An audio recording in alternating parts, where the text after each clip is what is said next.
Então vamos lá, nosso capítulo 8. No plano dos sonhos.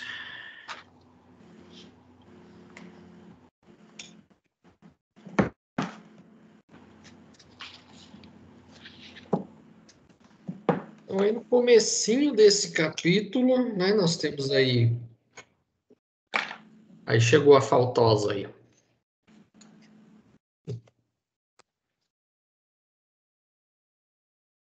Tá vindo, hein? Tá vendo aí? Boa noite, atrasada aqui. Boa noite. Cheguei. Boa noite. Boa noite. Boa noite. Pode. Então nós tivemos aí no capítulo passado, né, o atendimento ao Antônio, se eu não me engano, né, o nome dele. Ganhou aí uma sobrevida aí de 5 meses a mais. Sim. Uhum. E olha que a mãe pediu 2 meses e ele deu 5, hein? Quer dizer, 3 a mais de crédito, hein? A mãe tá cheia de moral. Opa! É. Aí eles saem, né? Depois desse atendimento, eles vão saindo. E aí na primeira página aqui ele fala, né? André Luiz questiona, né? Ele fala: destina-se o serviço de hoje à preparação dos cooperadores nossos ainda encarnados na crosta. Estaremos à sua disposição e receberemos seus auxiliares com alegria. É isso aí. É o irmão Francisco que pergunta, não é nem o André Luiz, o irmão Francisco. Uhum.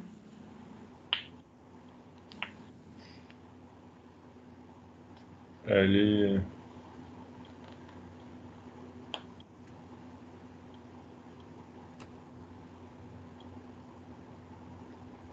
Aí ele aqui, pediu para levar alguns companheiros, né?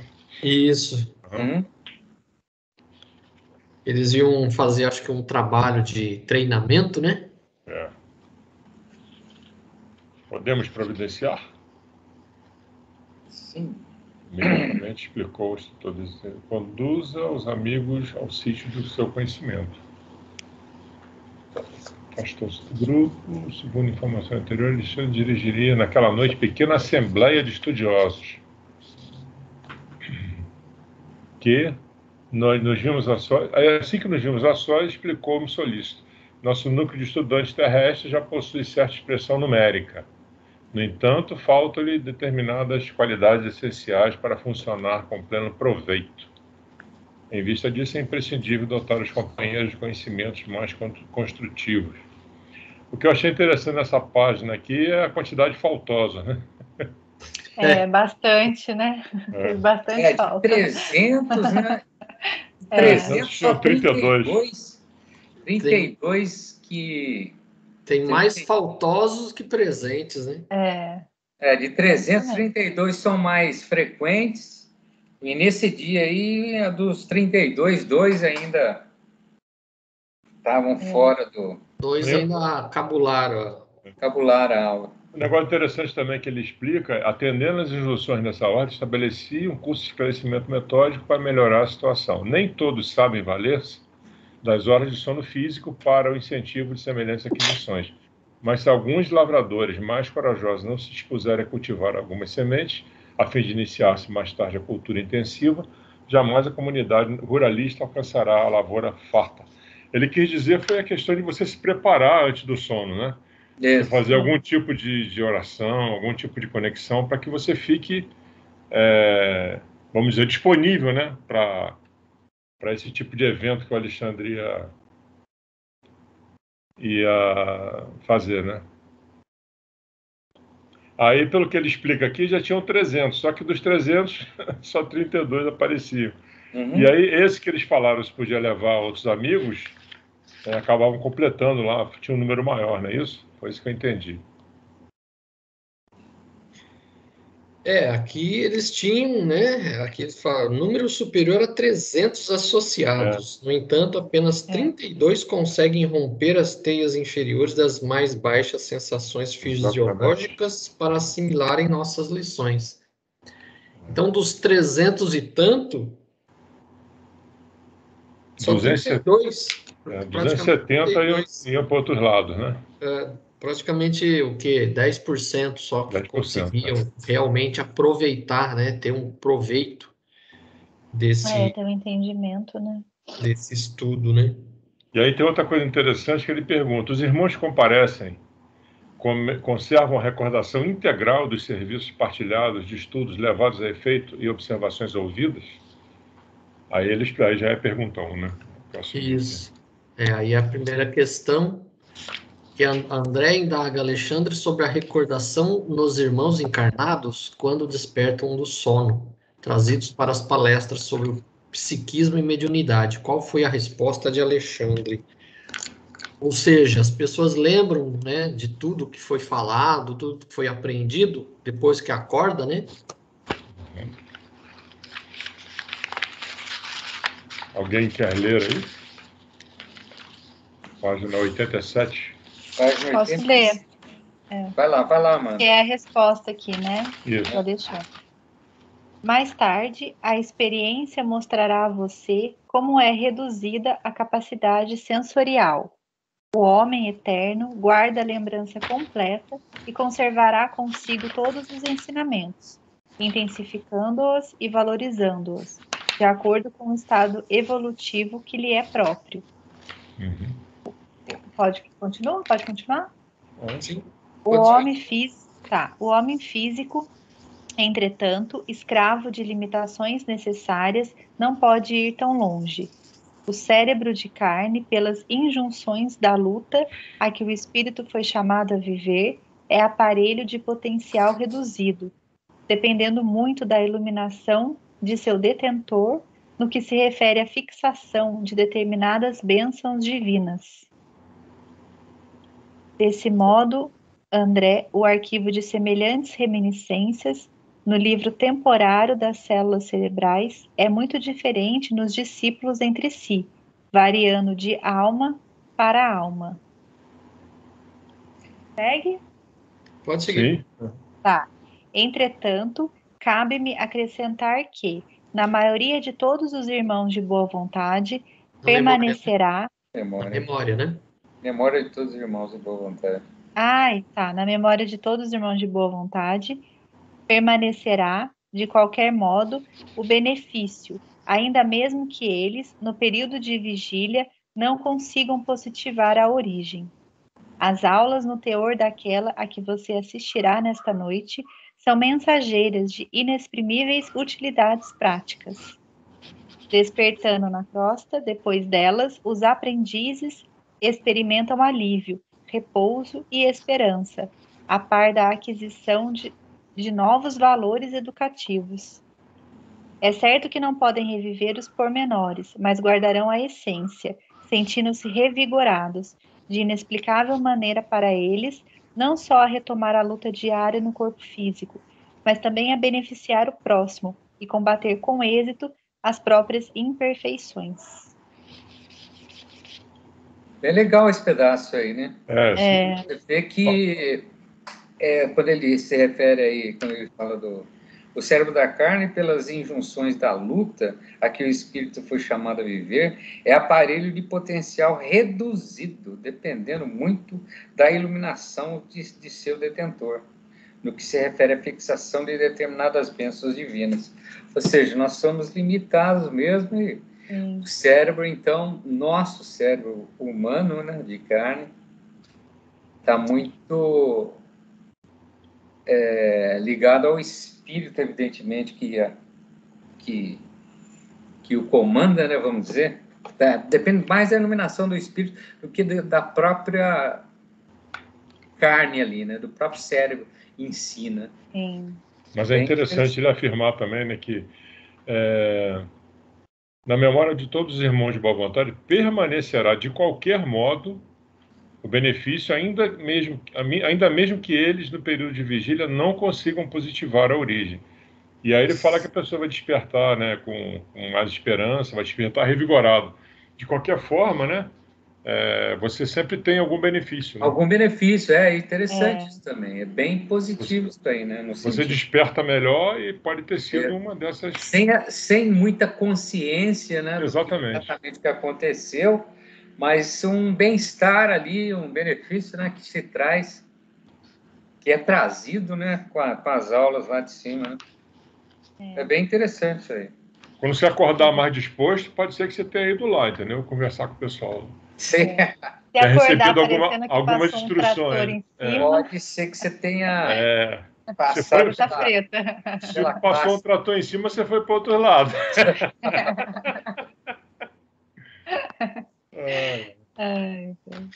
É interessante que ele fala que assim, é certo que não podem reviver os pormenores, mas guardarão a essência. Isso. Então, quer dizer, o cérebro, ele não é capaz, o cérebro material, ele fala aqui, ó, depende muito da iluminação do seu detentor, ou seja, dependendo de como o espírito, qual estágio que ele está de evolução, ele é capaz de lembrar mais coisas. Isso. Então, a matéria, ela não funciona com uma barreira tão forte. Nós, como somos ainda bastante atrasados, a gente ainda não consegue que o cérebro ele consiga captar tudo aquilo que está no cérebro perispiritual. Uhum. Eu vou até compartilhar aqui com vocês justamente desse mesmo livro, o Perispírito Isso é interessante.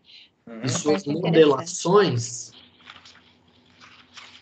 um trechinho que ele fala justamente sobre isso. Estão vendo? Sim. Então, é desse mesmo livro, O Perispírito e Suas Modelações, do Luiz Gonzaga Pinheiro. Então, ele aborda aqui um trechinho, ele fala assim, para que a informação chegue ao espírito, ele a recebe via cérebro perispiritual enquanto desencarnado. Encarnado, em vigília, qualquer mensagem passa pelos cérebros físico e perispiritual. Se apenas o cérebro perispiritual recebe a mensagem, o espírito, ao retornar ao corpo denso, utilizando agora um cérebro que não tomou conhecimento do ocorrido, não lembrará do fato. Esse é o bloqueio. Só quando a mensagem passa pelos dois cérebros, carnal e perispirítico, chegando à sede, que é o espírito, ele tem o completo domínio da memória na condição de encarnado em vigília.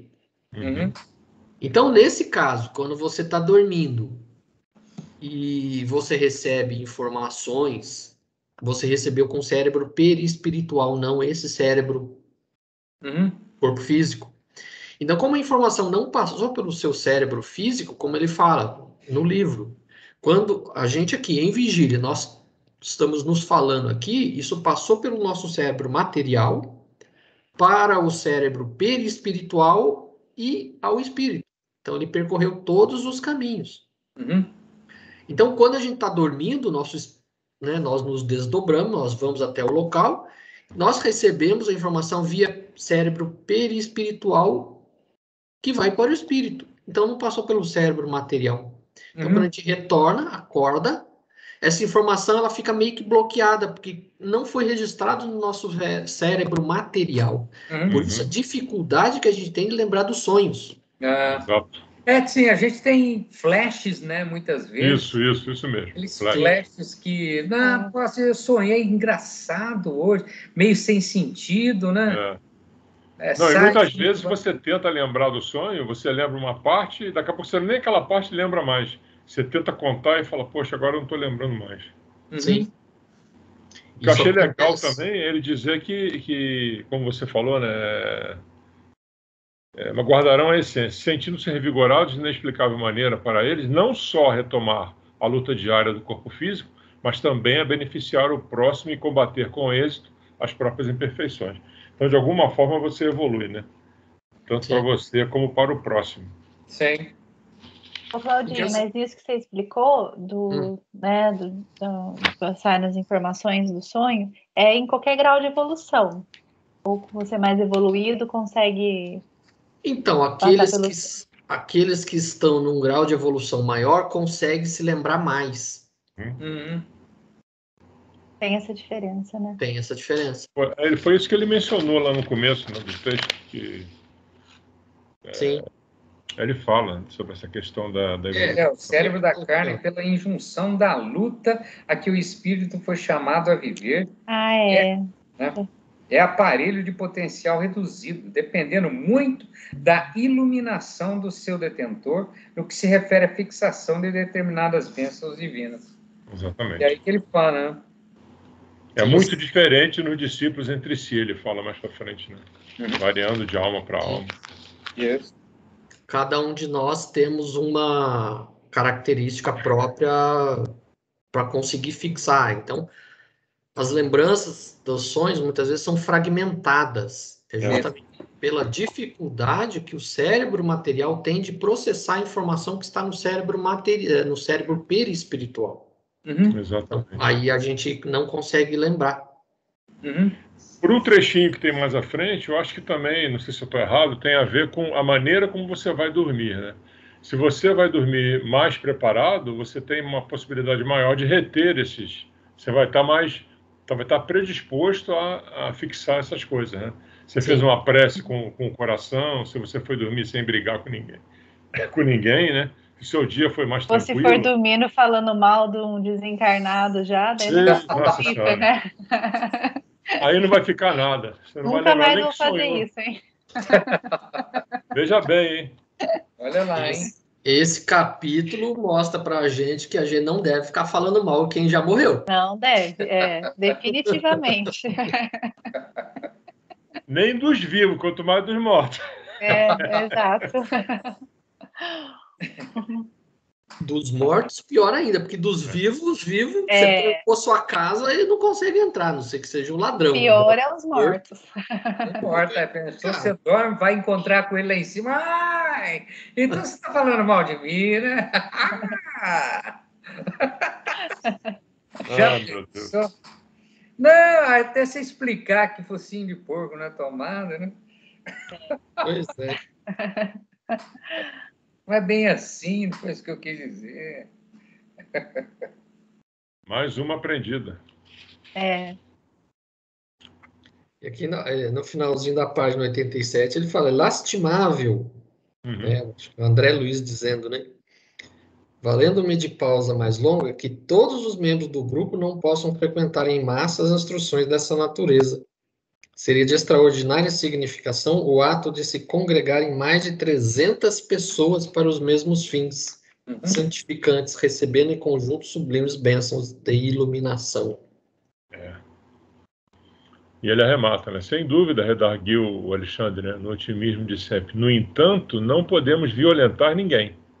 Toda elevação representa uma subida, e toda subida é de esforço de ascensão.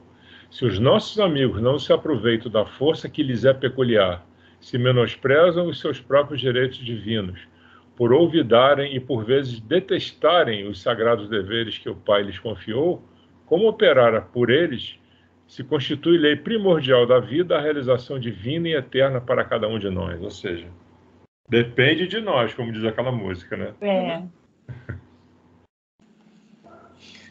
Aqui ele coloca bem claro, né, que esse esforço de ascensão depende de cada um. Ninguém carrega ninguém nas costas. A ascensão espiritual, ninguém carrega ninguém nas costas.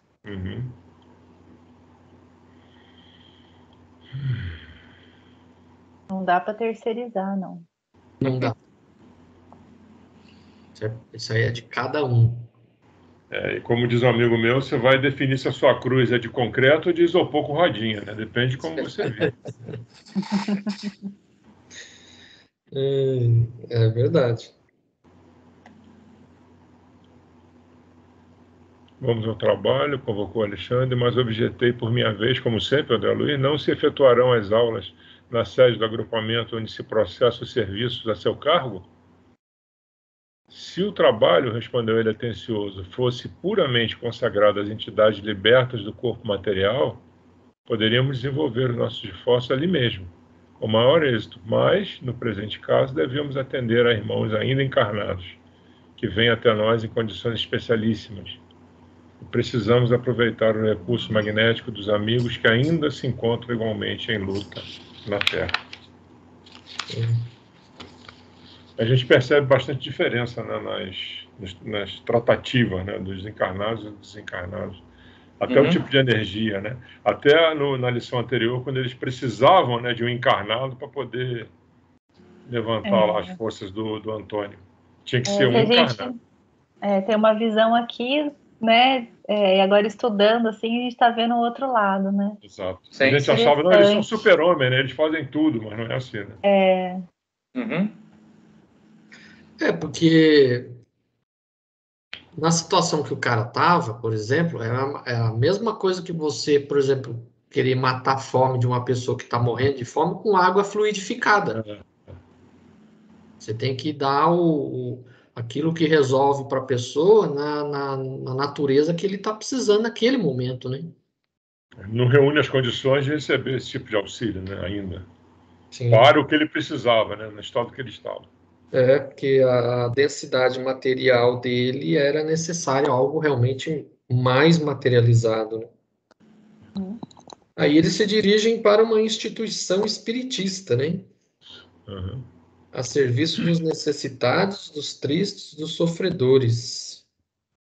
O Sagrado Espírito de Família Evangélica permanece vivo nesta casa de amor cristão que o Espiritismo ergueu, por intermédio de uma venerável missionária do Cristo. Nossos trabalhos se desdobrarão aqui com mais eficiência relativamente aos fins que se destinam. Aí vem a segunda questão, né? Cite as vezes que Jesus emprestou o ambiente familiar para as explicações, doutrinações e curas. Na página... Continuando aí, na continuação... 8, 9, né? Isso. 8, 9, né? Como é de interesse acentuei o fato, necessitamos de ambientes domésticos para a instrução aos companheiros encarnados.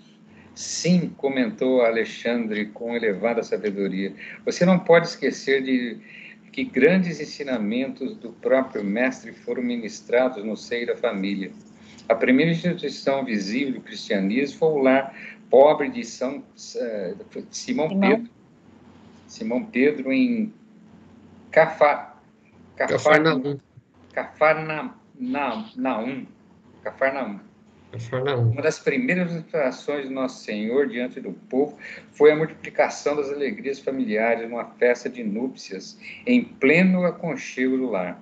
Muitas vezes visitou Jesus as casas residenciais de pecadores confessos, acendendo novas luzes nos corações.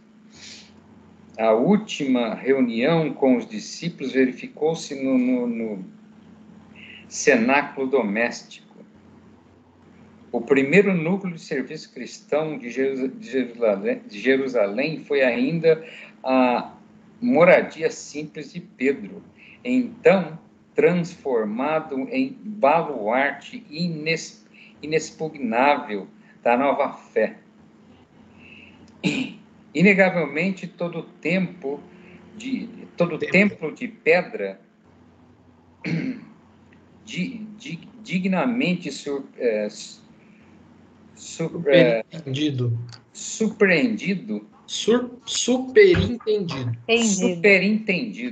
Dignamente, todo tempo superintendido. Funciona na qual farol de seio nas sombras, indicando caminhos retos aos navegantes do mundo. Mas não podemos esquecer que o movimento vital das ideias e realizações baseia-se na Igreja Viva do Espírito, no coração do povo de Deus. Sem adesão do sentimento popular na esfera da crença vivida, no âmago de cada um, qualquer manifestação religiosa reduz-se a mero culto externo. Por isso mesmo, André, no futuro, a humanidade nos templos materiais do cristianismo estarão transformados em igrejas escolas, igrejas orfanatos, igrejas hospitais, onde não somente o sacerdote da fé veicule a palavra de interpretação, mas onde a criança encontre arrimo e esclarecimento, o jovem a preparação necessária para as realizações dignas do caráter do sentimento, o doente o remédio salutar, o ignorante a luz, o velho o amparo e a esperança. O Espiritismo no Evangelho é também um grande restaurador de antigas igrejas apostólicas, amorosas e trabalhadoras. Seus intérpretes fiéis serão auxiliares preciosos na transformação dos parlamentos teológicos em academias de espiritualidade, de catedrais, de pedras em lares acolhedores de Jesus. Aí Será que vai né? demorar isso para acontecer isso? Ih, Tá muito longe. Né? Tá muito longe. Tá Uma bom. coisa que eu acho que vai acontecer é que todos serão iguais, né? Acho que não vai haver mais distinção religiosa. Eu acho que a religião vai ser uma só. Exatamente. Está caminhando para isso, né? Essa unificação religiosa realmente vai acontecer. Né? Mesmo porque a Terra está em processo de estar indo para o plano está caminhando para o regeneração, não é isso? Isso, planeta de regeneração. Não mais de provas e expiações, né? Isso. Então, nessa regeneração aí, o pessoal vai estar mais, né? Mais light ali, eu acredito que os conceitos, com certeza os conceitos de vida, os valores vão mudar bastante, né? As relações humanas serão diferentes. Então, muita coisa realmente vai mudar. E a utilidade prática, né, de cada religião, ele está falando ali. Você ter curas de verdade, você ter pessoas entrando mal e saindo bem. Não que a gente tem hoje em certas religiões, todas têm o seu lado bom, mas você vê muita coisa errada por aí, mesmo no kardecismo, né? Mas eu acho que isso aí vai ficar de lado. A evolução nesse tipo de evento ele vai ser bem melhor, eu acredito. Você vai estar mais perto do que Cristo fazia, né? Exatamente a pergunta que ele fez aí. Os ambientes serão outros, né? E por aí vai. Que ele diz aqui, né? Nós vamos buscar outros valores dentro das igrejas. As igrejas serão igrejas hospitais, né? Como ele fala aí e tal. Então, muita coisa vai ser resolvida dessa forma, né? Porque hoje, realmente, tá difícil, viu? Nossa Senhora, para muita gente. Tá bem difícil. Eu acredito que, na verdade, quando chegar nesse ponto que ele colocou aqui, no final da página, na verdade não vão existir mais religiões, as religiões estarão extintas. Com certeza. A humanidade vai estar tão incorporada das leis divinas que não vai mais ser necessário polícia, porque todos vão estar sabendo, conscientes dos seus deveres, né? Saberão respeitar o direito do próximo. Advogado vai começar a morrer de... A profissão de advogado vai ser ele dá um termo único aqui, que é templos materiais do cristianismo. É o título correto, né? É onde você faz exatamente o que Cristo pregou, que ele pediu tanto, que ele mostrou tanto, e a gente não consegue. 2000 anos depois, ainda não faz aquilo que ele tanto pregou. Sim. Então, seria o cristianismo, vamos dizer, o nome da religião, né, entre aspas. Você teria ambientes onde você iria fazer exatamente aquilo que ele tanto pediu. E que ele fez, né? Não só pediu, ele fez, né? As pessoas estarão conscientes, né, assim, de respeitar o próximo, que não será mais necessário religião. As pessoas não terão mais necessidade de uma religião te falar, olha, respeita o seu próximo, olha, faça isso, faça aquilo. O amor vai ficar mais apurado, né? Então, as relações humanas vão ser mais amorosas em todos os sentidos, né? Porque hoje muita gente se revolta, eu acho que... a gente observa isso, né? Muita gente se revolta em função daquilo que você reage, né, a determinadas ações. Então, se você é agredido, a tendência é o quê? Se agredir de volta, né? Então, o nível de agressão vai diminuir, consequentemente, o feedback, a reação será outra, né? Carne como sarama. Então, a coisa vai se apurar mais, né? Se Deus quiser, um dia a Terra vai estar nesse estado. Espero usufruir desse momento. O finalzinho. Já que estamos ralando aqui, por favor, né? Vamos vir quando estiver melhor, né? Vamos voltar quando estiver melhor. Eu não quero jogar um balde de água fria em vocês, não, mas não esquece. É o quê? Essa? Não é para nós, não. Esquece. Não, nessa esquece, meu amigo. Nessa não. Essa não. Pode ser que esse espíritozinho aqui venha curtir isso aí em outro corpo, mas nós... Nem nessa e nem na próxima. Vocês podem contar daqui no mínimo umas 10, 15 gerações. Não, mas temos uma certeza. O espírito irá acompanhar. Até o ano 3000, Esse espírito que está aqui hoje, um dia ele vai... Vamos dar mais um milênio aí para a humanidade, né? Vamos dar mais um milênio aí.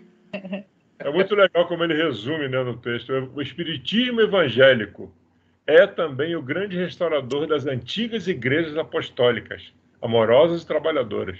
Seus intérpretes fiéis serão auxiliares preciosos na transformação dos parlamentos teólogos em academia de espiritualidade, das catedrais de pedra em lares acolhedores de Jesus.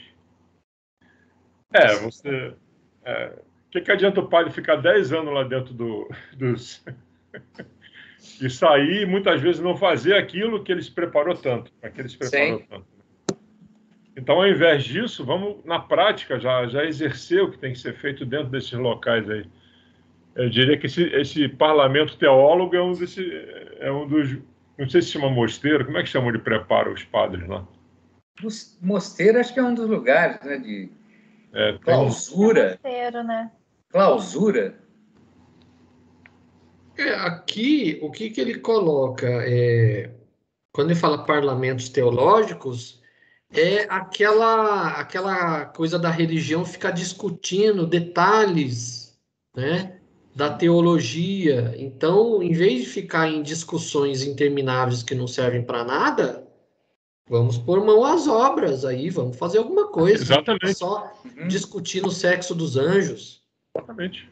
E o curso do padre é basicamente teologia, né? Ele enxerga todas as religiões. E, de novo, o cara leva 10 anos ou mais estudando, né? Tem toda uma preparação psicológica do pessoal, os seminaristas, né? Seminário, né? Onde fica o padre. Os seminaristas são preparados psicologicamente para esse enclausuramento, esse tipo de estudo que é radical, né? E eles levam 10 anos da vida deles se preparando para muitas vezes não exercer isso quando sai de lá, né? Então, é muito mais proveitoso você já ir colocando a mão na massa, né? E moldando o barro, né? Como a gente fala. E ajudando o ser humano. Mas vamos que vamos. Ele até coloca que, assim, ainda na página 89, sem adesão do sentimento popular na esfera da crença vívida no âmago de cada um, qualquer manifestação religiosa reduz-se a mero culto externo. O que a gente vê nas religiões tradicionais hoje é isso, é só culto externo. Sim. É rara a igreja realmente em que você vê um sentimento realmente daquele cristianismo primitivo. E ele compara o espiritismo aqui às antigas igrejas apostólicas, porque as reuniões dos cristãos nos primeiros tempos ocorria mais ou menos da mesma forma como ocorre nos centros espíritas. Né? Não existia hierarquia, não existia paramentos, né? Não tinha cultos a imagens. Era algo assim realmente prática da caridade cristã, como Jesus sempre fez. É uma preocupação com a mídia, né? Todo mundo quer ter um canal de televisão. Tu tem um lado bom, tudo bem. Você tem mais pessoas sendo, vamos dizer, orientadas, né? E convidadas a orar, vamos dizer assim. Aquele conjunto ali não quer para o mal, né? Tá todo mundo ali querendo... Mas é uma preocupação excessiva com isso. Tem que ter um canal de televisão, tem que ir para a mídia, tem o padre que canta não sei o quê, o outro padre canta não sei o que lá, o pastor faz isso. É uma verdadeira guerra se tornou uma guerra isso, de comunicação. É espetáculo, eu vejo assim, eu vejo mais como espetáculo. Cada um fazendo uma igreja maior do que a outra. Isso. Virou um negócio. Eu vejo como mais espetáculo. Eles nunca... que a gente sempre discute aí, eles não focam no indivíduo. As pessoas não saem de lá se olhando, né? Elas não saem de lá se autoavaliando. Será que eu estou agindo certo? Será que eu estou sendo realmente amoroso? Será que eu estou tratando o meu semelhante como Jesus pediu que eu tratasse? Ninguém se faz essa pergunta. O cara vai lá para assistir espetáculo, né? Vai lá para assistir espetáculo. E sai de lá, é bacana e tal. Já fui na missa, já fui no culto, tá? Então tô... Entendeu? O cara não... Tá zerado. Ele não se autoavalia, né? Não tem esse trabalho que a gente tem, que o Espiritismo prega, de se autoavaliar e se buscar, né? Buscar o erro em você. Você... É o culto externo, né? É o culto externo. Então, o que as pessoas continuam fazendo? Vão lá e praticam, vamos dizer assim, o culto externo. Então, ninguém se preocupa em... Não vou dizer ninguém, que também generalizar é ruim. Mas a grande maioria vai lá e fica esperando milagres. Fica esperando coisas externas. Não se propõe a se avaliar e a se melhorar. Eles acham que as coisas vêm do céu conforme eu tenho fé, né? Conforme eu faço doação à igreja, é isso. As pessoas, principalmente o pessoal mais humilde, eles vão lá para buscar, estendendo a mão, né? Eles vão lá para buscar uma bênção, buscar isso, buscar aquilo. Eles não encaram, né? Eles não se olham, né? Vocês leram o livro Paulo Estevão ou não? Não, ainda não. Eu não cheguei a... No livro Paulo Estevão, se vocês lerem, que é um livro excelente, lá ele conta a história da Casa do Caminho. Casa do Caminho foi a primeira instituição cristã que reuniu uma casa que fazia a pregação cristã e um hospital, porque ele atendia. Ele atendia crianças, ele atendia os idosos. Eu lembro disso. Na escola de aprendizes a gente... Sim, foi pincelado isso, né? Então lá mostra o que foi realmente o início do cristianismo, como que era o início do cristianismo, né? Então, se vocês puderem um dia ler, vocês vão entender como que funcionava o cristianismo primitivo. Era aquilo que acontecia na Casa do Caminho, que era dirigido por Pedro. Uhum. Então, esses conceitos aí são interessantes. Só lendo realmente, né? Lendo. E olha, é um livro sensacional. Vocês começar a ler, vocês não vão conseguir parar de ler. É muito bom. Eu, pelo menos, já adquiri. Agora tem que começar. Agora falta ler. Eu tô cheia de... Já vou marcando aqui os livros que são indicados. Eu falei, agora eu preciso começar, né? Ele eu comprei ele no sebo, ali no Satélite, baratinho, novo. Tem um sebo no Satélite? Nem sabia. Tem ali atrás do Bradesco, tem uma ruazinha ali atrás. Depois eu te passo. Eu passo ali todo dia. Eu te passo o WhatsApp da menina. É uma casa comum e ela tem muitos livros. Legal. Passa sim. E aqui eu achei interessante no começo que ele fala que os grandes ensinamentos do próprio mestre foram ministrados no seio da família. A primeira instituição visível do cristianismo foi o lar pobre de Simão Pedro. Eu tenho um itemzinho que também gostaria de compartilhar com vocês. Estão vendo aí? Estamos. Esse livro é um livro que chama Jesus no Lar. O primeiro capítulo dele, ele fala justamente sobre o culto cristão no lar. Ele é meio extensozinho aqui no começo, que ele fala, Jesus começa a comparar, conversar com Pedro, ele compara a construção de um lar ao trabalho profissional das pessoas. Aí eu só destaquei um trechinho aqui que Jesus era Jesus conversando com Pedro. E aí fala assim também é o lar diante do mundo. O berço doméstico é a primeira escola e o primeiro templo da alma. A casa do homem é a legítima exportadora de caracteres para a vida comum. Se o negociante seleciona mercadorias, se o marceneiro não consegue fazer um barco sem aperfeiçoar a madeira aos seus propósitos, como esperar uma comunidade segura e tranquila sem que o lar se aperfeiçoe? A paz do mundo começa sob as telhas que nos acolhemos. Se não aprendemos a viver em paz entre quatro paredes, como aguardar a harmonia das nações? Se nós não habituarmos a amar o irmão mais próximo, que acho que está errado, o irmão mais próximo. o irmão mais próximo, associado à nossa luta de cada dia, como respeitar o eterno Pai que nos parece distante? Então ele coloca assim bem claramente, a pessoa que dentro do lar não consegue conviver com seus familiares, não vai conseguir conviver com o mundo. Exatamente. Exato. Então, quer dizer, o lar, a casa, ela é a primeira escola de todos nós. Então, é lá dentro de casa, com pai, mãe, os irmãos, né, que nós aprendemos a conviver em sociedade. Se a gente não conseguir conviver nem com os nossos próprios familiares, nós não vamos ser bons para os outros. Tem uma musiquinha que começa assim, né? A paz no mundo começa em mim, né? Que é paz pela paz. Sim. É verdade. Com certeza. É isso aí. A gente tem que sempre se autoavaliar aí, sempre fazer caderneta. Caderneta já vou para a segunda já, meu amigo. Caderneta. É mesmo?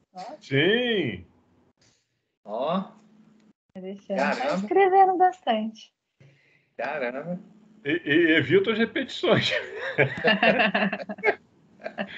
Não adianta ficar sempre batendo na mesma tecla também, né? Já tem que abrir espaço para outras coisas. Senão... Aí seguindo aí, né? Ele fala assim, verifiquei que faltavam apenas 5 minutos para 2 da madrugada. Uhum. Pelo grande número de entidades que vieram céleres ao nosso encontro, percebi que havia enorme interesse a respeito da palestra instrutiva da noite. Não se achavam presentes apenas os aprendizes ligados ao esforço de Alexandre em sentido direto, mas também outros amigos trazidos até ali por afeiçoados do plano espiritual. Sim.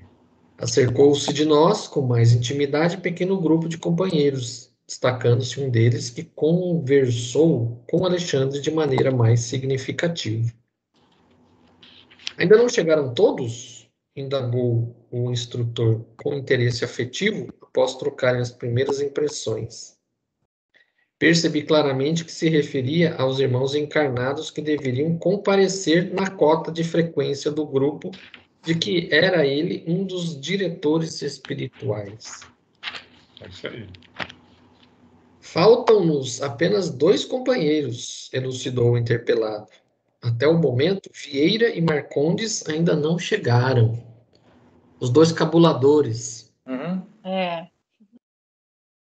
Urge iniciar os trabalhos, exclamou Alexandre, sem afetação. Devemos terminar a tarefa às 4 horas no máximo. Mostrando singular interesse de amigo, acrescentou: quem sabe se foram vítimas de algum acidente? Convém positivar. No espírito de calma, decisão que lhe é característico, recomendou ao auxiliar que lhe prestava informações. Sertório, enquanto vou ultimar algumas providências para instruções da noite, observa o que se passa. Aí vem a terceira questão, né? Qual foi a resposta de Alexandre à questão de Sertório sobre o atraso de 2 irmãos encarnados para as lições daquela noite, caso estivessem sob influência de entidades inferiores? Na página... Aí nessa página 91, né? Caso estejam nossos irmãos sob a influência de entidades criminosas, como devo proceder? Deixá-los lá, então, onde estiverem, replicou o instrutor, resoluto. O momento não comporta grandes conversações com os que se prendem deliberadamente ao plano inferior. Pô, se prende deliberadamente. Tá certo. Fim do trabalho, você mesmo providenciará os recursos que se façam necessários. Dispunha-se o mensageiro a partir quando o orientador, percebendo-me o ardente interesse em acompanhá-la, acrescentou: se deseja, André, poderá seguir, colaborando com o emissário em serviço. Sertório terá prazer em sua companhia. Agradeci extremamente satisfeito e abracei o auxiliar de Alexandre, que me sorriu acolhedoramente. Saímos, era indispensável atender o mandado com presteza, todavia, satisfazendo minha curiosidade, Sertório explicou generoso. Quando encarnados na crosta, não temos bastante consciência dos serviços realizados durante o sono físico. Contudo, esses trabalhos são inexprimíveis e imensos. Se todos os homens prezassem seriamente o valor da preparação espiritual diante de semelhante gênero de tarefa, certo, efetuariam as conquistas mais brilhantes dos domínios psíquicos, ainda mesmo quando ligados aos envoltórios inferiores. Infelizmente, porém, a maioria se vale inconscientemente do repouso noturno para sair à caça de emoções frívolas ou menos dignas. Relaxam-se às defesas próprias e certos impulsos longamente supitados durante a vigília extravasam em todas as direções por falta de educação espiritual verdadeiramente sentida e vivida. Por isso que ele fala deliberadamente, né? Então, você estiver sob influência de espíritos do mal, como ele diz ali, entidades criminosas, você procurou isso. Porque, na verdade, é o que a gente viu, né, no capítulo passado aí, referente ao vampirismo, que muitas vezes as pessoas chamam, né? Isso aí. Vamos dizer assim, a culpa, né, não é só do vampiro que está te vampirizando, é sua também, né? Você também está chamando. Um comia muito, outro bebia muito, outro ia para não devia. Pois é. Então, aí você vai se afastando, né, vai, como é que se diz? Não aproveita a oportunidade que você tem, né, de evoluir, porque você está num ambiente que não vai permitir isso. Porque aqui ele fala assim, caso estejam os nossos irmãos sob a influência de entidades criminosas, como devo proceder? Deixá-los lá, então, onde estiverem. Né? Você só pode fazer, o que nós vamos ver mais para frente, né? Você só pode tentar, né, fazer a pessoa, né, despertar, né, cair em si. Mas agarrar ele pelo braço, puxar ele, você não pode fazer. Isso aí ele tem que se mover pela sua vontade própria.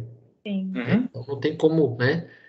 Como foi falado anteriormente aqui, a ascensão espiritual é de cada um. Então é ele que está ali, ele que tem que tomar a iniciativa de se libertar, né, da influência. O momento não comporta grandes conversações com os que se prendem deliberadamente ao plano inferior. Tem coisa mais importante para fazer, né?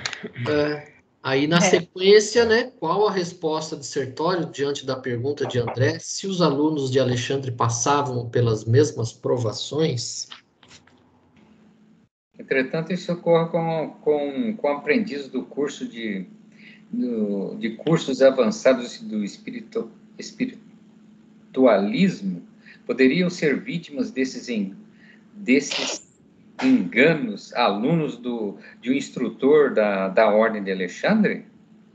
Daí o Sertório, como não? Como não? Tornou Sertório fraternalmente. Com referência a essa probabilidade, não tenha qualquer dúvida.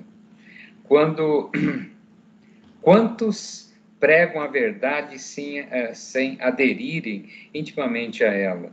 Quantos repetem fórmulas de esperança e paz, desesperando e perseguindo no fundo do coração? Há sempre muitos chamados em todos os setores da construção e aperfeiçoamento do mundo. Os escolhidos, contudo, são sempre poucos. Completando o pensamento como com a Escoimá-lo. escoimá-lo. O que Isso. significa isso? É livrar, né? Libertar.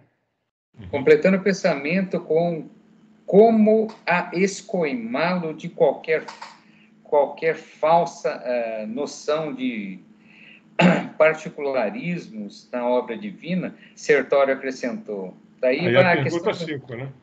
Aí Sim. já entra na 5, né? Sim. Aqui o que ele perguntou, né? Ele ficou, André Luiz ficou meio que espantado, né? Uhum. Nossa, mas os alunos do instrutor Alexandre, nossa, eles, né? Eles não conseguem, né? Deixar de cometer, né? Essas falhas. Quer dizer, os alunos são perfeitos, né? Não é porque o instrutor é bom que os alunos também são bons, né? Verdade. Daí vai para 5, né? Porque aí ele já dá uma introdução que seria a questão número 5, né? Sobre os chamados e os escolhidos, né? Uhum. Aí ele coloca na questão 5ª, o que Sertório quis dizer com e precisamos reajustar nossas definições sobre os escolhidos?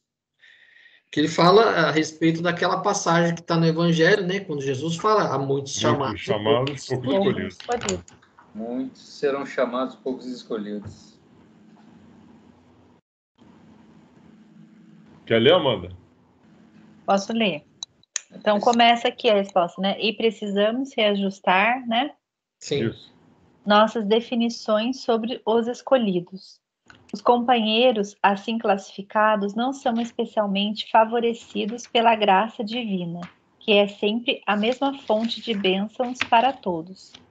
Sabemos que a escolha, em qualquer trabalho construtivo, não exclui a qualidade.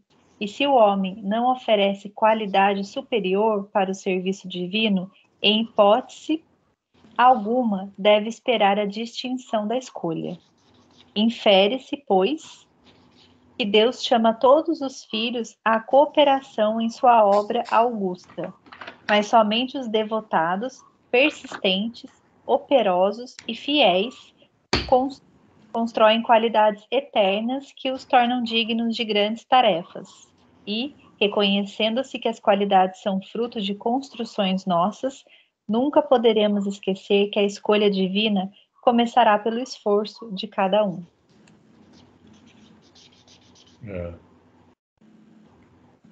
Ou seja, esse negócio de ter fé em Jesus, porque a graça divina vai me salvar, não funciona, na realidade, né? Mas é o que a maioria dessas religiões por aí, principalmente a evangélica, ela foca muito nesse sentido, né? A partir do momento que eu aceito Jesus, eu estou salvo. A partir do momento que eu aceito Jesus.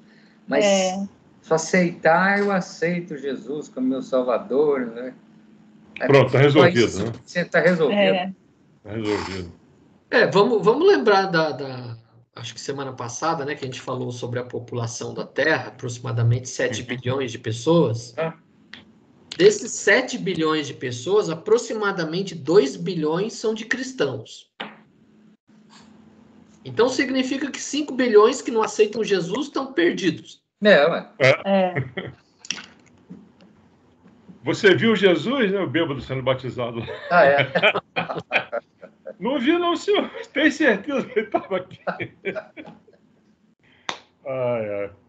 Mas o finalzinho aqui é muito legal, né? E reconhecendo que as qualidades são frutos de construções nossas, nunca poderemos esquecer que a escolha divina começará pelo esforço de cada um. Isso é o ponto. Isso é fantástico, né? Isso é o ponto. Esse esforço de cada um, que as religiões fazem o contrário, né? Principalmente, sei lá, assim, em outros lugares, assim. Mas o que a gente observa é isso, né? As pessoas esperam receber, né? Que venha a bênção. Mas eu não estou me esforçando para ir atrás dela. O que você está fazendo para receber a bênção? Isso ninguém pergunta, né? As pessoas vão lá para estender a mão e, não, ela vai cair aqui, ó. Fica ali esperando, né? Esse é o grande... E faça sem pensar nas recompensas, né? Senão você não tem valor nenhum, né? Tem isso também, né? Olha a ocitocina lá. Olha a ocitocina. Quer dizer, esse esforço que a pessoa teria que ter para buscar, para merecer a bênção. Esse esforço que parece que não existe. Eu só espero que ela venha.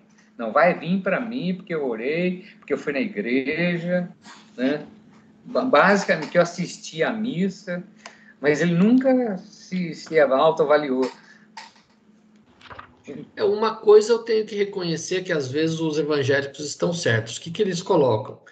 Que não é as obras que salva, é a fé. O que eles querem dizer? É que se você só faz as obras, você está, no ponto de vista deles, você está comprando Deus, ou seja, Deus vai te salvar porque você fez boas obras. Então você faz boas obras para ser salvo. Então você já está com uma segunda intenção. Então você está fazendo para poder ser salvo. Né?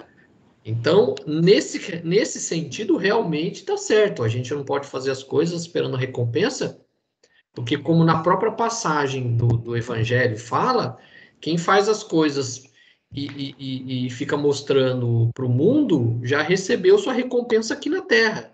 Não precisa de recompensa no céu. Então, a gente tem que fazer a coisa realmente desinteressada. Sim. A questão é que eles acham que só a fé que salva. Bastou ter fé, né? Então, esse é o erro que eles cometem. Isso, esse é o ponto. É só a fé que salva. É só o fato de ir na igreja que está resolvido. É só o fato de eu me comungar, me confessar, comungar, ir na igreja, assistir a missa, eu estou salvo, está resolvido. Ele coloca aqui, ó, sabemos que a escolha em qualquer trabalho construtivo não exclui a qualidade. Sim. Se o homem não oferece qualidade superior para o serviço divino, em hipótese alguma deve esperar a distinção da escolha. É isso aí. Então não basta só crer em Jesus e ficar esperando que vai ser salvo, porque você não está fazendo nada para justificar essa salvação.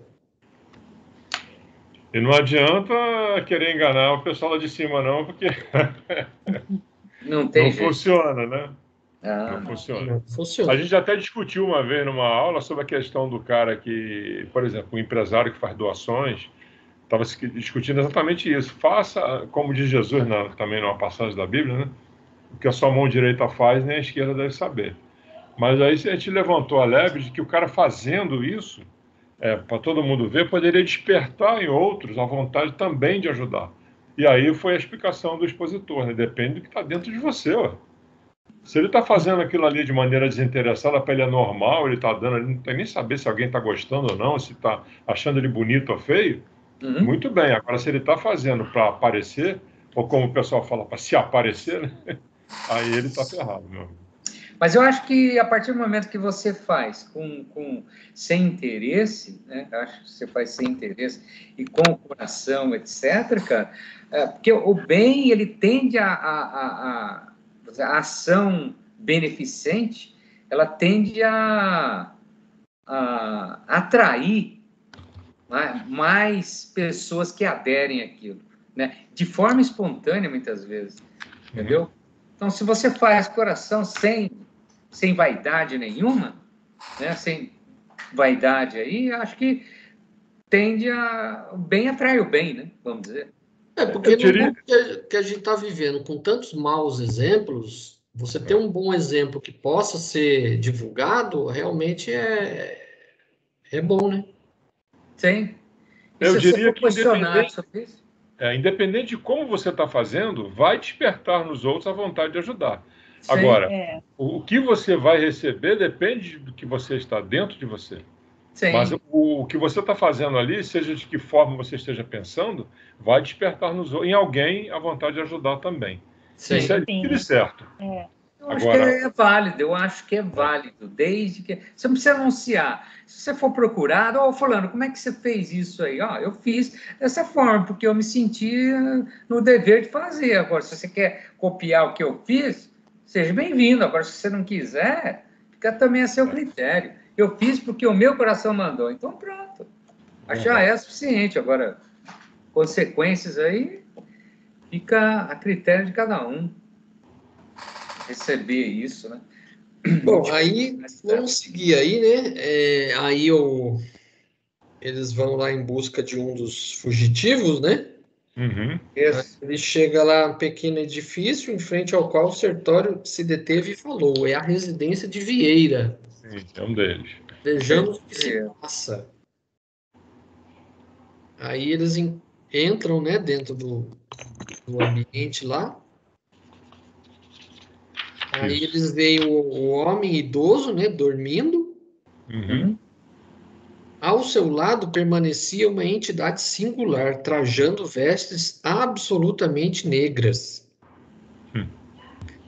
Notei que o companheiro adormecido permanecia sob impressões de doloroso pavor. Gritos agudos escapavam-lhe da garganta. Sufocava-se angustiadamente, enquanto a entidade escura fazia gestos que eu não conseguia compreender. Aí, na sexta questão, qual foi a explicação que a entidade ofereceu a Sertório sobre sua presença na casa de Vieira? É depois desse pequeno texto aí, né? É. Sertório acercou-se de mim e observou. Vieira está sofrendo de um pesadelo cruel, e indicando a entidade estranha. Creio que ele terá atraído até aqui o visitante que o espanta. Com efeito, muito delicadamente, meu interlocutor começou a dialogar com a entidade de luto. O amigo é parente do companheiro que dorme? Não, não, somos velhos conhecidos.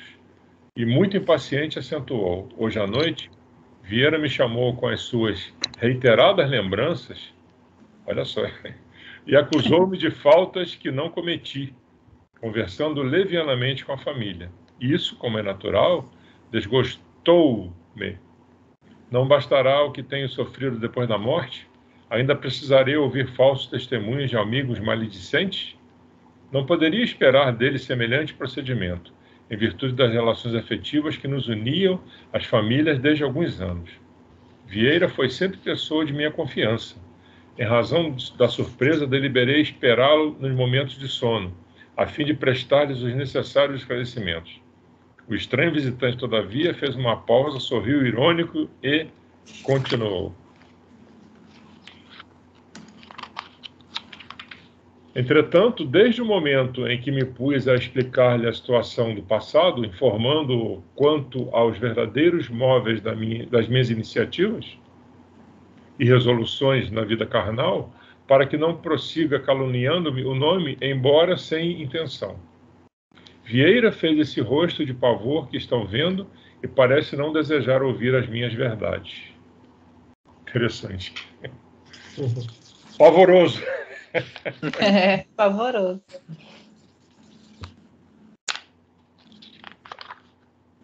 Tem mais aí? Tem, né? Tem. Interessado nas lições novas, aproximei-me do amigo cujo corpo descansava em posição horizontal e senti-lhe o suor frio ensopando os lençóis. Não revelava compreender convincentemente o auxílio que lhe era trazido, fixando-nos com estranheza e ansiedade, intensificando ainda mais os gemidos gritantes que lhe escapavam da boca. Sentindo a silenciosa reprovação de Sertório, o habitante das zonas inferiores dirigiu-lhe a palavra de modo especial. O senhor admite que devemos ouvir impassíveis os remoques da leviandade? Remoque seria o quê? Lembranças, não? Seria insinuações, né? Insinuações? Tá. É. Não será passível de censura e punição o amigo infiel que se vale das imposições da morte para caluniar e deprimir? Se Vieira se sentiu no direito de acusar-me, desconhecendo certas particularidades dos problemas da minha vida privada, não é justo que me tolere os esclarecimentos até o fim? Não sabe ele, acaso, que os mortos continuam vivos? Ignorará, porventura, que a memória de cada companheiro deve ser sagrada? Ora essa. Eu mesmo já lhe ouvi, em minha nova condição de desencarnado, longas dissertações referentes ao respeito que devemos uns aos outros. Não considera, pois, que tenho motivos justos para exigir um legítimo entendimento? O interpelado esboçou um gesto de complacência e observou. Talvez esteja com razão, meu caro. Entretanto, creio deva desculpar seu amigo. Como exigir dos outros conduta rigorosamente correta, se ainda não somos criaturas irrepreensíveis? Tenha calma, sejamos caridosos uns para com os outros. E enquanto a entidade se pôs a meditar nas palavras ouvidas, Sertório falou-me em tom discreto. Vieira não poderá comparecer essa noite aos trabalhos. Não pude reprimir a má impressão que a cena me causava, e talvez porque eu fizesse um olhar suplicante, advogando a causa do pobre irmão, quase a desencarnasse de medo, o auxiliar de Alexandre prosseguiu. Retirar violentamente a visita, cuja presença ele próprio propiciou, não é tarefa compatível com as minhas possibilidades do momento. No entanto, podemos socorrê-lo acordando-o. Sem pestanejar, sacudiu o adormecido energicamente, gritando-lhe o nome com força. Vieira despertou confuso, estremunhando sob a enorme fadiga, e ouviu exclamar palidíssimo. Graças a Deus acordei. Que pesadelo terrível! Será crível que eu tenha lutado com o fantasma do velho Barbosa? Não, não posso acreditar. Não nos viu nem identificou a presença da entidade enlutada, que ali permaneceu até não sei quando. E ao retirarmos-nos, ainda lhe notei as interrogações íntimas indagando de si mesmo sobre o que teria ingerido ao jantar, tentando justificar o susto cruel com pretextos de origem fisiológica. Longe de auscultar a própria consciência com respeito à maledicência e à leviandade, procurava materializar a lição no próprio estômago, buscando furtar-se à realidade. Meu amigo... Ou seja, ele falou mal do falecido e agora não estava querendo aceitar, né? Que tinha sido isso, né? Ele ficava procurando um outro motivo, né? Comeu muito à noite. Será que eu comi, né? Quase comi a língua, de tanto falar do cara. O Barbosa foi lá, meu amigo. Isso aí é uma lição pra gente não falar mal de quem já morreu. Certíssimo. Isso aqui é lição mesmo, hein? E aqui ele ainda coloca bem claro, né? Ele põe o dedo na ferida, né? Ele fala, eu mesmo já lhe ouvi em minha nova condição de desencarnado longas dissertações referentes ao respeito que devemos uns aos outros. Ou seja, o Vieira falava para os outros respeitar o semelhante, mas ele não fazia isso.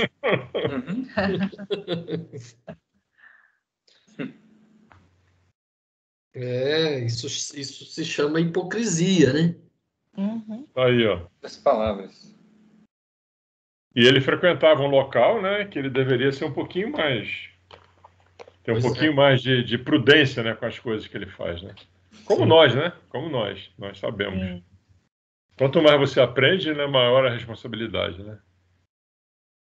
E aqui ele fala ainda assim, retirar violentamente a visita, cuja presença ele propiciou, não é tarefa compatível com as minhas possibilidades. Quer dizer, ele próprio que chamou o velho Barbosa, né, o falecido Barbosa, para ali atormentar com as maledicências dele. Então, quer dizer, o Sertório, coitado, ele não tinha condições, né, de daquele momento interferir de uma forma mais enérgica mesmo, porque ele nem poderia fazer isso, porque foi o próprio Vieira que chamou o cara. Como dizia minha avó, cuidado com seus pensamentos. Vigia os pensamentos. Vigie seus pensamentos. Como dizer, como o pessoal fala, né, quando fala de alguém morreu, que Deus o tenha. Aí vem a sétima. Qual foi a situação encontrada em casa de Marcondes? O outro aí. Número 7. Visitamos Marcondes, não temos tempo a perder. Dei a 2 minutos, penetrávamos num outro apartamento privado. Todavia, o quarto agora era muito mais... O quadro agora era muito mais triste e constrangedor. Marcondes estava, de fato, ali mesmo, parcialmente desligado do corpo físico, que descansava com bonita aparência sobre as coxas rendadas. Não se encontrava ele sob impressão de pavor, como acontecia com o primeiro visitado. Entretanto, revelava a posição de relaxamento, características associadas do ópio. Ao seu lado, 3 entidades femininas de galhofeira e expressão permaneciam em atitude menos edificante. Vendo-nos de súbito, o dono do apartamento surpreendeu-se de maneira indisfarçável, mormente fixando Sertório, que era o seu mais antigo conhecimento, de seu mais antigo conhecimento. Levantou-se envergonhado e ensaiou algumas explicações com dificuldade. Meu amigo, começou a dizer, dirigindo-se ao auxiliar de Alexandre, já sei que vem procurar-me, não sei como esclarecer o que ocorre. Não pôde, contudo, prosseguir e mergulhou a cabeça nas mãos como se desejasse esconder-se a si mesmo. Essa altura da cena constrangedora, verifiquei então, em vislumbre de dúvida, que as entidades visitantes eram da pior espécie de quantas conhecia nas regiões das sombras. Irritadas talvez com o recuo do companheiro que se revelava triste e humilhado,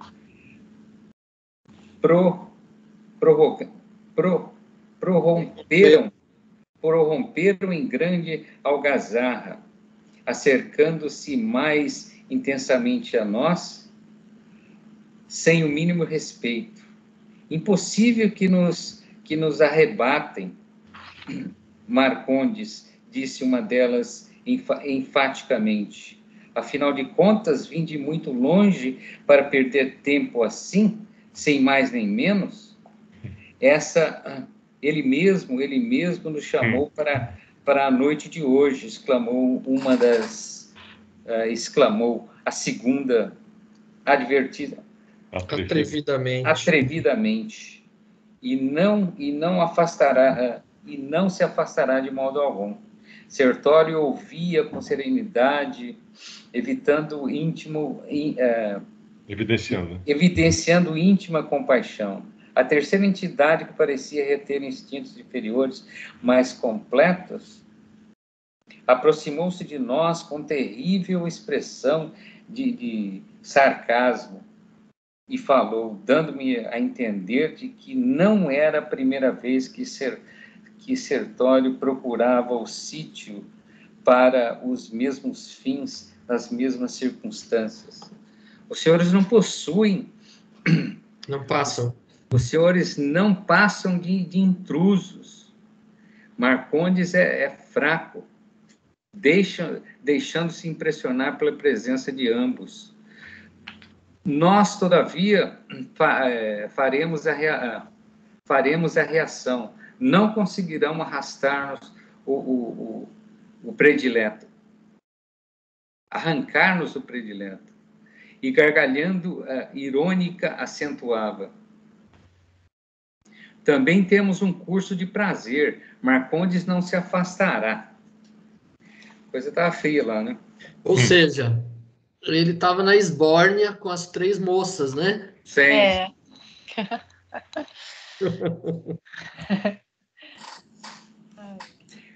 Contrariando aos meus impulsos, Sertório não demonstrava a mínima atenção. As palavras e expressões daquela criatura, porém, irritavam-me. Ao meu lado, o auxiliar de Alexandre manteve-se extremamente bondoso. Na própria vítima permanecia humilde e triste. Por que semelhante insultos? Ia responder alguma coisa no sentido de esclarecer o caso em termos precisos, quanto Sertório Sertório me deteve. Ia me expressar quando Sertório me deteve. André, contenha-se. Um minuto, isso aqui que eu achei interessante. André, contenha-se. Um minuto de conversação atenciosa com tentações provocadoras do plano inferior, pode induzir-nos a perder um século. Caramba! Você trabalha um século, você durante um século escreve a caderneta pessoal. Nossa! Em um minuto você perdeu tudo. Para. Fala sério, né? Caramba, já pensou, rapaz? Um século. É muita coisa, hein? Muita coisa. Então, já pensou? Que situação, rapaz. É porque assim, você tem, vamos ter paciência, vamos ter tolerância com o próximo, né? Aí você fica exercitando, né, esse lado zen durante um tempão. Aí numa situação dessa que a pessoa te irrita, você já solta os cachorros em cima da pessoa. Pronto. Como Já diz o outro, perdeu você chuta o balde. Você chuta o balde. Chuta o barde. Chuta o barde. É cair e levantar, né? É o tal do cair, né? Você volta um século. Caramba, nossa senhora. Vamos começar de novo. Começar de novo, já pensou? Aonde que nós paramos mesmo? Nossa. Que situação. Você que estava dando, como diz a tia, você que estava dando vinagre lá para Jesus? Nossa, nos faz perder um século, já pensou? Aí em seguida, com invejável tranquilidade, dirigiu-se a um interessado perguntando: que espírito, sem espírito de censura, Marcondes, que contas darei hoje de você, meu amigo? O interpelado respondeu, lacrimoso e humilhado: ó, Sartório, como é difícil manter o coração nos caminhos retos. Perdoe. Não sei como isso aconteceu. Não posso explicar-me. Isso nunca me aconteceu antes. Não vai acontecer mais. Aí, continua aí um pouco. Alguém quer continuar aí? Posso continuar. Vai. Segue aí. Sertório, porém, parecia pouco disposto a cultivar lamentações e, mostrando-se muito interessado em aproveitar o tempo, interrompeu-o. Sim, Marcondes, cada qual escolhe as companhias que prefere. Futuramente você compreenderá que somos seus amigos leais e que lhe desejamos todo o bem. Despejaram as mulheres nova série de frases ridicularizadoras. Marcondes começou de novo a lastimar-se, mas o mensageiro de Alexandre, sem hesitar, tomou-me à destra e regressamos à via pública. Voltemos imediatamente, disse ele decidido. E em que ficamos? Indaguei. Não vai acordá-lo? Não podemos agir aqui do mesmo modo. Marcondes deve demorar-se em tal situação, para que amanhã a lembrança desagradável seja mais duradoura, fortificando-lhe a repugnância pelo mal. Que fazer então? Perguntei espantado. Diremos ao nosso orientador o que ocorre. Redarguiu Sertório calmamente. É o que nos cabe levar a efeito. Continua? Ou seja, aqui o melhor seria ele realmente continuar, já que ele estava na esbórnia lá, continua aí, porque amanhã ele acordar, vamos dizer assim, o próprio constrangimento que ele, né, sentiu naquele momento iria ser mais útil para ele. Verdade. Então, aí, toda a situação que ele estava passando ali, para ele seria melhor, porque aí, talvez, na próxima noite, né, tendo a recordação da vergonha que ele passou, talvez ele, né, tomasse novos caminhos aí, né? Uhum. E ele remata, né? Por agora, André, chama-nos o dever mais alto no campo de nossa jornada para Deus. Entretanto, quando terminarem as instruções da noite, voltarei a ver o que é possível efetuar em favor dos nossos pobres amigos. Que paciência que eles têm, hein? No momento, não devemos perder os minutos. As preleções de Alexandre não se destinam somente ao preparo dos nossos irmãos que ainda se ligam aos envoltórios da carne. na superfície da crosta. São igualmente valiosas para nós outros, que necessitamos enriquecer possibilidades para socorrer com êxito os companheiros encarnados. Sim, concordo, respondi. No entanto, a situação de Vieira e Marcondes sensibiliza-me profundamente. Ele ficou meio que assim, desesperado para salvar os dois, né? Tanto o Vieira como o Marcondes, né? Mas a situação ali é que aquele negócio, né? Dependendo da situação, a gente não tem muito o que fazer. Nós temos que deixar que as próprias pessoas tomem consciência do que estão fazendo, para elas próprias tomar a iniciativa de mudar e de consertar o erro.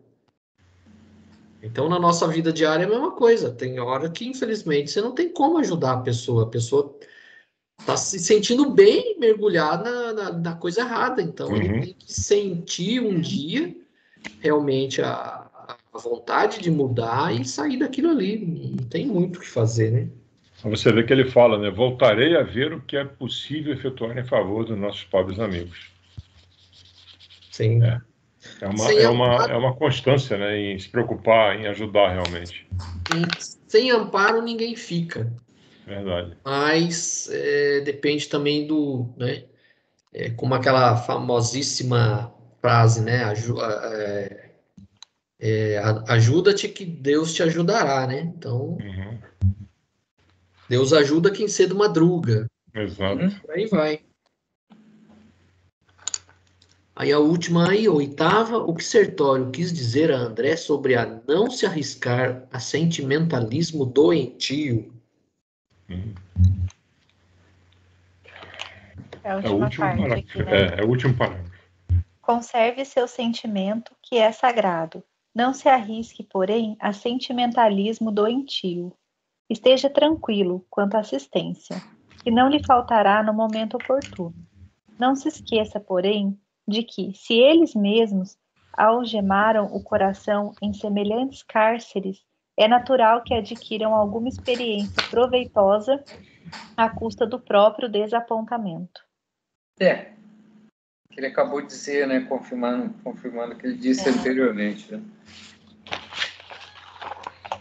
Novamente entra Chico, né? A dor é a nossa melhor amiga. Então você vai aprender pela dor.